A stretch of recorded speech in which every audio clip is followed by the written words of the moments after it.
Hello and welcome to Breakfast All Day. I am Matt, here with Alonso and Christy. The Eyes of Tammy Faye is a new narrative movie. There was already a documentary, but this is a new one that is based on the life of Jim and Tammy Faye Baker, and I believe Christy will tell us all about it. Oh, sure I will. I'd be happy to, Matt. Thank you so much for having me today.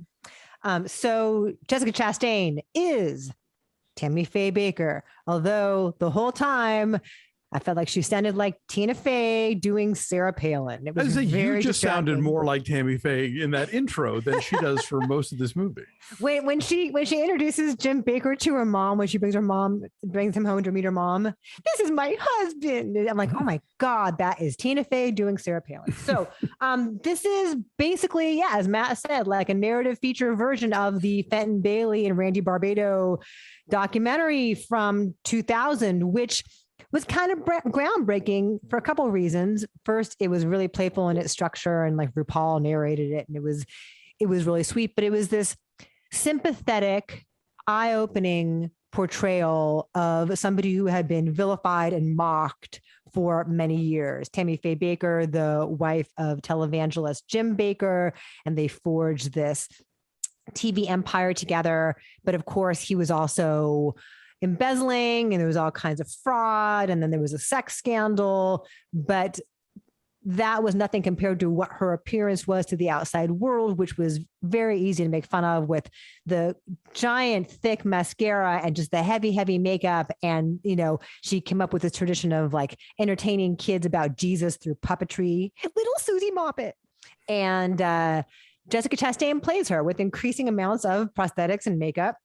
And it's a very standard biopic. It has that whole flashback structure, kind of like Walk Hard, where you're at a pivotal moment in your life, and then it goes back to your childhood and brings you up to date to getting there. And it is extremely affectionate, and it is extremely superficial. It's really a lot more about the progression of her garish style.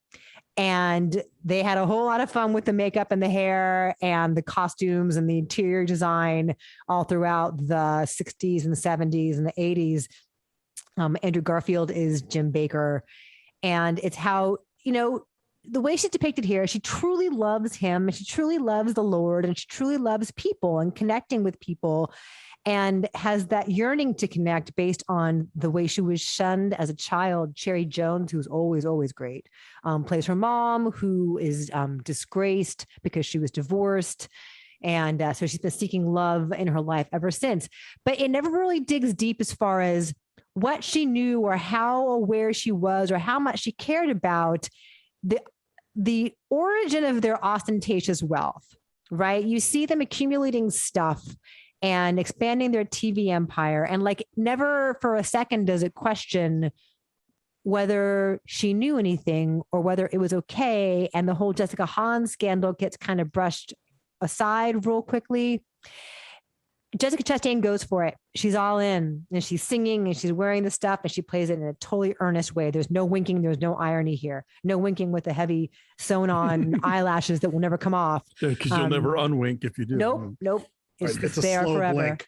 But it's I found it frustrating and ultimately kind of unsatisfying. What about you guys? I totally agree. And the thing is, like, the documentary exists, and the documentary is fascinating. So there is an interesting story here that has been told already. And so if you're going to go make me a narrative version of this movie and have some reason for it to exist apart from giving Jessica Chastain a for your consideration Oscar clip reel of look at all the prosthetics she's wearing and all the, stuff, like I'm reminded of how I was kind of disappointed by Milk, because Harvey Milk in the documentary, The Times of Harvey Milk, is such a dynamic and charismatic individual that it's hard for any actor to really kind of come even close to that. And it's the same deal here.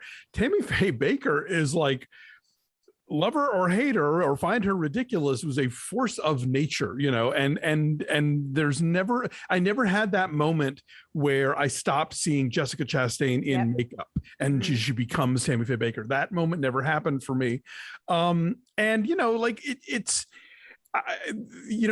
is the makings of a really pungent satire here about the American version of religion and spirituality, and the prosperity gospel, and the way that these people will exploit their followers and sort of use the trappings of wealth as a way to sort of like bring people in as opposed to push them out.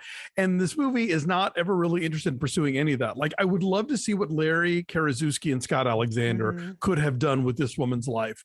And as it is, you're right, it's very standard biopic. We hit all the kind of beats.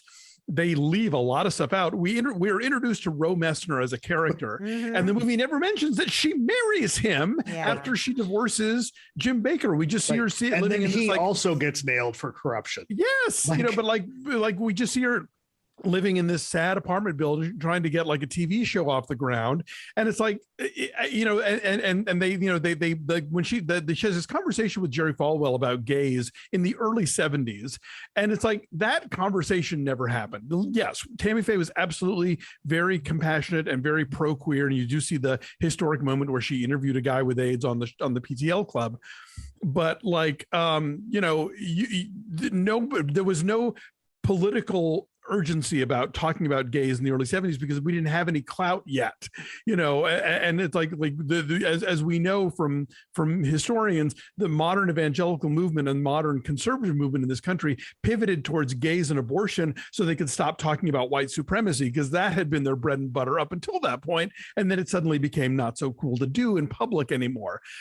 So yeah, this movie had a lot of opportunities, and it fails to take advantage of most of them. I like this movie so much more than you guys did.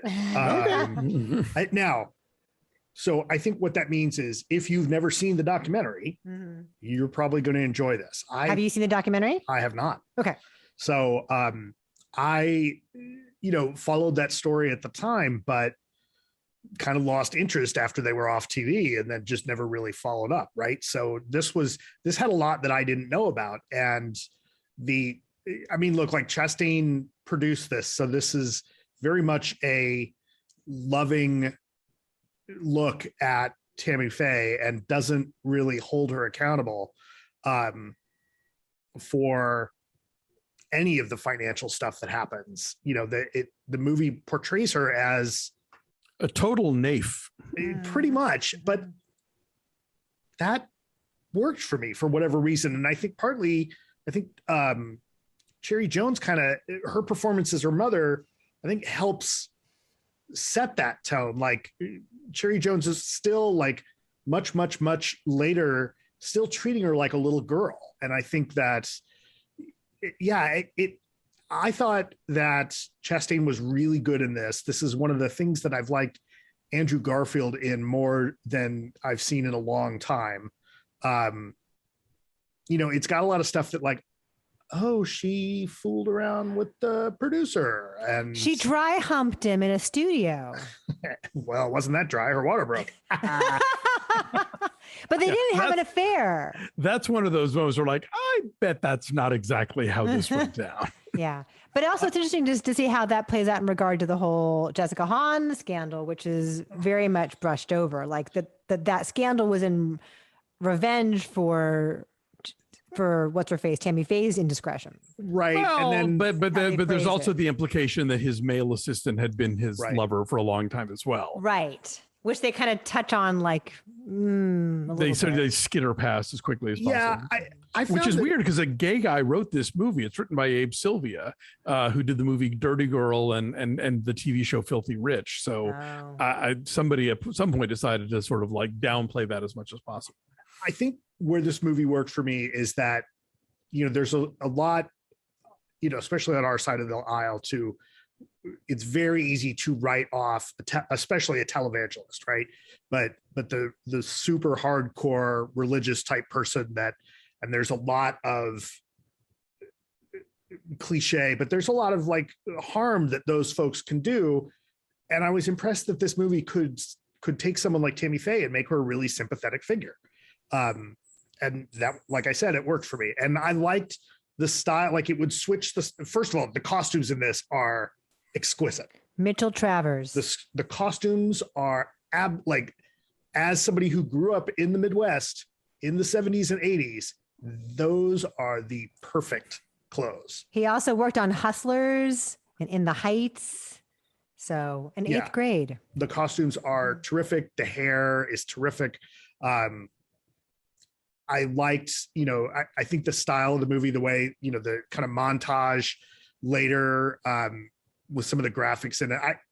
I like this movie a lot more than you guys did. So if you have not seen that documentary, I think this is worth seeing. If you haven't seen the documentary and you haven't watched The Righteous Gemstones and you haven't been paying attention at all to like how to sort of religious charlatanism in this country, then yes, you may pick up on some things you've never heard before. But I mean, I'm not trying to put you on blast, Matt. I just feel like this movie is tackling subjects in a very safe, low hanging fruit kind of way. Did you guys notice who plays Ro Messner? The guy from Handmaid's. The guy who rescues them all in Canada and Handmaid's Tale. Okay, so D'Onofrio does not sound like Falwell at all. No, or really doesn't look like him that much. No. And it certainly doesn't look like the early 70s version of him. Like, right. We're supposed to, you see these folks in the 70s and the 80s and everybody else ages, but D'Onofrio just looks like that the whole time. What is your number? I'm saying 4.8. What did I say? You said 6. Yeah, that's too nice. Okay. I'll say 5. Okay. I said 7.5. All right. Well, Alonso, can you do some math? That's a 5.5. Tremendous. All right. So The Eyes of Tammy Faye is playing in theaters. Yes, exclusively in theaters. And anyway. Thanks for watching. Like this video, subscribe to our YouTube channel, follow us online at BeFastAllDay on Twitter, Instagram, and Facebook, and check out our Patreon page at patreon.com/BeFastAllDay. Among the many awesome things that are happening over there, not just our TV recaps of Ted Lasso season 2, not just launching today, our TV recaps of The Morning Show season 2, but also if you want to watch these review videos without the commercial interruptions that you get on YouTube, come to Patreon and get a nice, clean, uncut version of what we're sending your way. So become a subscriber. They also get posted to Patreon first. Oh, even better. So see, you get like dibs and no ads. So it's a win-win, folks. Patreon.com/BeFastAllDay. Thanks for watching. We'll see you next time. Bye.